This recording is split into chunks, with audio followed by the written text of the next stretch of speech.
Қайырлы күн баршаңызға. Менің каналыма қош келдіңіздер.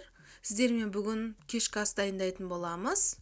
Бізге қажетті заттар ет, картоп, сәбіз, пияз және де сарымсақ.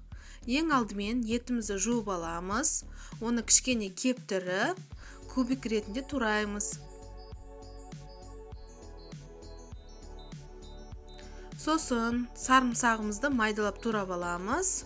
Сәбізімізді теркадан өткіземіз. Сарымсақты да кішкене тураймыз. Ал картопымызды ұзын-ұзын бөлік қылып тураймыз.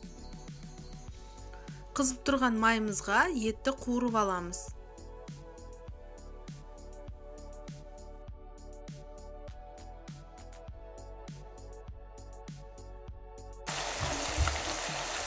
Кішкене етіміз қуырылған соң үстіне сарымсақ және де пиязымызды салып кішкене қуырып аламыз.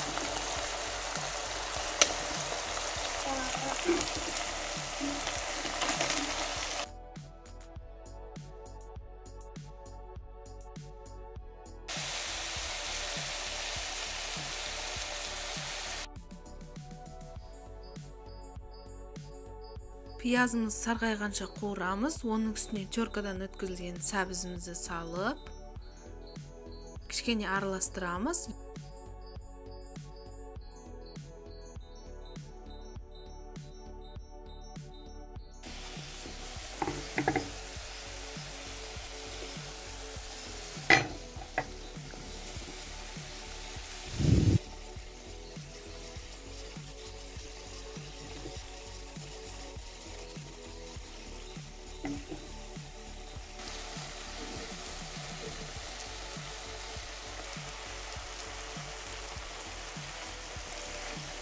Оның үстіне картоп және де бір ас қасық томат пастасын салып араластырамыз. 2 минут қуырғаннан соң кішкене бататындай етіп су құямыз.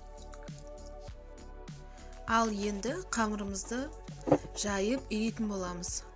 Қамырдың құрамына мен тек су, жұмыртқа, тұз ғана салдым. Үйін қандырғанша жарты сағат қойып қойдым. Одан кейін мінекей қамырымызды 2-3 см қалыңдықта жаятын боламыз. Мінекей қамырымызды жайдық.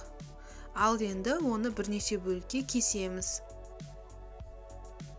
Кеспе ретінде кесеміз, бірақ бізде бұл үлкен қалыңдықта болады.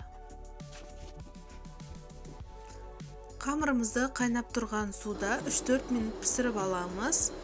Оның үстіне дайын подливімізді салып араластырып қоямыз.